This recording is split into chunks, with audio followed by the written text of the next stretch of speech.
நானும் என் வீடும் என் வீட்டார் அனைவரும் ஓயாமல் நன்றி சொல்வோம். நானும் என் வீடும் என் வீட்டார் அனைவரும் ஓயாமல் நன்றி சொல்வோம்.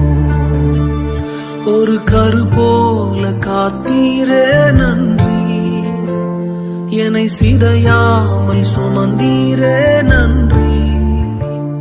ஒரு கரு போல காத்தீரே நன்றி, என்னை சிதையாமல் சுமந்தீரே நன்றி.